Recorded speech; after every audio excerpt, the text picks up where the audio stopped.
نحمده ونصلي ونسلم على رسوله الكريم أما بعد. One should try and seek knowledge from verified and qualified sources. It goes for all the sciences. And for religious sciences, it is even more important because making slips and mistakes and taking stuff from unreliable sources would cause a big trouble. One should try to be very, very clear and should not put their faith, their life hereafter in jeopardy. It is quite common to go on to different social media and read stuff, listen to stuff from people who we do not even know the credentials of. We just listen to them with this idea that if there was anything wrong, I would know it. And that's a given arrogance that we have as human beings. We feel entitled and qualified to know everything, especially when it comes to religion. We say, what difference would it make? I would know if it was wrong, I would judge it.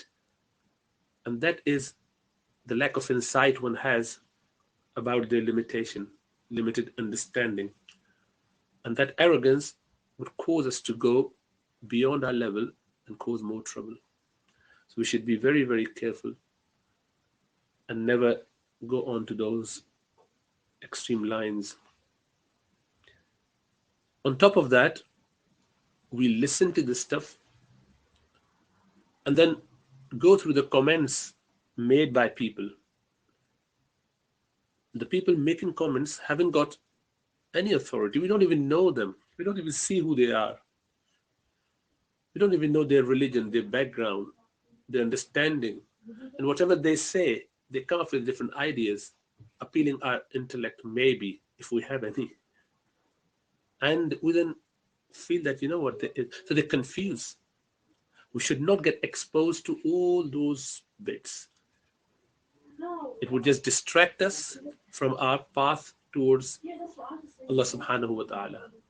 Our goal is to reach our destination, which is Jannah, through the pleasure of Allah subhanahu wa ta'ala.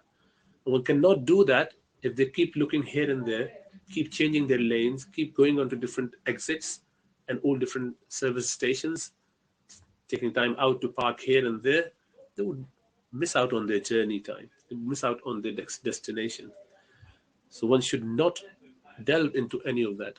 Ideally, one should not even go through any of those social medias to acquire any Sharia knowledge. It must be to the person who you know that they are qualified, they have got certification from a reputable institute, they are accepted as big scholars by the ulama of the time, not common men. A common man cannot verify the level, understanding, wisdom, and knowledge of anyone else. It has to be a qualified person who knows that subject. A doctor can verify the level of medical expertise in another doctor, not a common man. Common man would feel that person is nice. He looks very attractive. He's got glamour. His way of expression is very nice. He deals with us in a nice way. That doesn't tell us anything about his expertise. And that is why we should be very careful who we take knowledge from. And that is why you would see the Imams of the time and Imams of the past, they would quote the chain all the way back to Rasulullah sallallahu alaihi wasallam in order to get verified. Anyone who is not verified, anyone whose credentials are not available, we do not take any knowledge from. That is why there has to be this chain of narration going all the way back to Rasulullah sallallahu alaihi wasallam, a verification, your sanad, without which whatever you say is null, is void, because that can be good and can be bad. And you don't want to take any risk when it comes to deen. So we should be very, very careful not treading those paths where it is very likely that they will slip into ignorance. One should try and keep away from such avenues and stay on the track.